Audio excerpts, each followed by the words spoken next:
Hi, welcome to What's Cooking in Worcester Special Holiday Edition, where we'll be talking about how to make use of some of those Thanksgiving leftovers, especially that turkey. We'll be preparing a home-cooked, comforting meal that's full of the rich flavors of Thanksgiving, but a different take on the traditional turkey sandwich.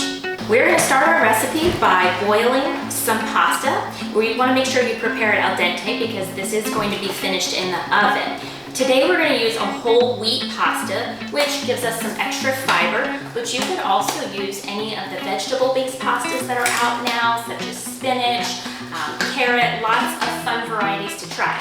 Now I'm using a rotini today, but you can use any shape you want, Alfredo, spaghetti, penne, anything you like. So we're going to use 8 ounces of pasta, which works out to be about half a box. You don't have to be super precise with measuring, but you're going to go for about half a box of pasta. While our water and our pasta is boiling, we're going to start on our sauce ingredients. We're going to start with a block, 8 ounces of light cream cheese.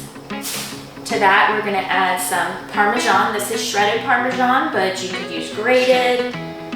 And a cup of no sodium chicken broth. If you can't find no sodium, go for the low sodium because it's always better to add your seasoning yourself, especially when you're buying canned products as they can be pretty high in sodium content.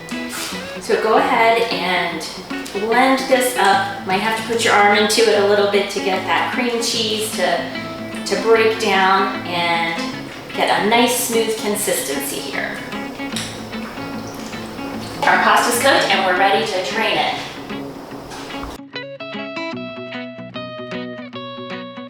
We've made a nice sauce out of our Parmesan and our cream cheese and our chicken broth.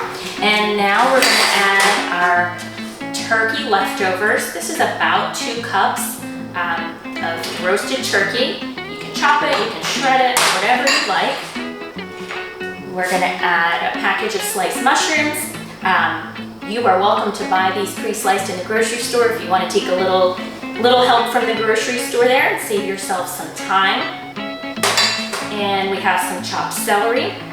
Now, if you're not a fan of mushrooms or celery even, replace this with whatever vegetables you like. This is the beauty of a dish like this, a comforting casserole. You can add carrots, you can add onions, do whatever you enjoy. This is a tablespoon of Italian blend seasoning. You could use any seasonings that you like though. This one has, of course, basil and oregano. Goes really well with the roasted chicken or turkey. And that's another tip I want to share with you. If you want to make this dish year-round, chicken is a great stand-in for the turkey too. So we've got that going and we're going to add our pasta back into the dish. Now you may be looking at this and thinking, it's not that much pasta. But I want to share with you a great tip, especially in celebration of Diabetes Awareness Month, is that a nice way to enjoy your pasta is by cutting back on the quantity. So if you focus more on your protein and your vegetable, you can still certainly enjoy pasta and have it as part of a diabetes-friendly diet. So we're going to get this nice incorporated. Make sure your sauce is covering all your noodles, all your turkey and veggies in there. And we have our oven preheated to 350 degrees, and now we're ready to get this in our pan. Oh, I almost forgot, we're gonna add our garlic to this dish because garlic makes everything better. This is 2 cloves of garlic. Just give it a nice chop.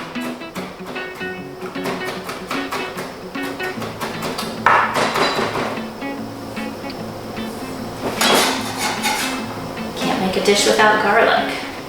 Okay, we'll give that another quick stir to make sure it's all in there for us. We're going to give our 9x13 pan, spray with some cooking spray.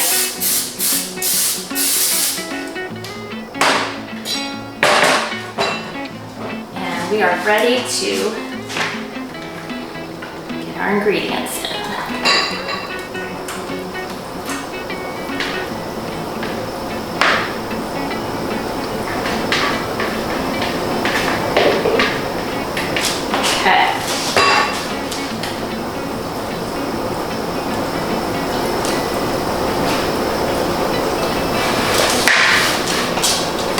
Now, a great topping for this dish is just a little bit of breadcrumbs. Gives a nice crispy coating. And again, we're not using a lot, so we're not adding a lot to the carbohydrate count here, just enough to enjoy that crisp crunch on the top. Sprinkle those evenly over. And a little flavor boost, I'm using a butter flavored cooking spread. So just give it a few squirts over the top of your breadcrumbs, which is going to help them crisp and brown up nicely. We're going to put this in our oven, 350 degrees, for about 25 to 30 minutes. Our time is up and it smells delicious in here. So let's take our casserole out of the oven.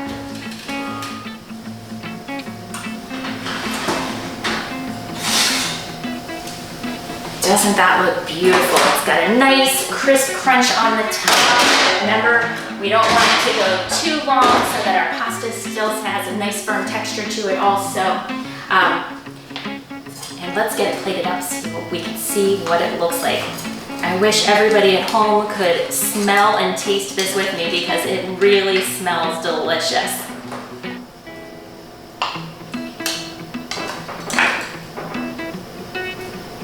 Now keep in mind, we did not add any salt to this recipe and we used a no sodium broth. So if you are on a sodium restricted diet, this is perfect for you. For everybody else, if you want to add a little bit of salt to taste or as you're cooking it or once you plate it on the table, feel free to do that. But this recipe is a great option for anybody with kidney disease or hypertension or otherwise trying to watch their sodium intake. Doesn't that look great? Has some nice bright green color from the celery, the pasta. It's a little bit saucy, but not too much. And now let's give it a try. And I can't wait to dig in. I really hope I don't burn myself. Okay.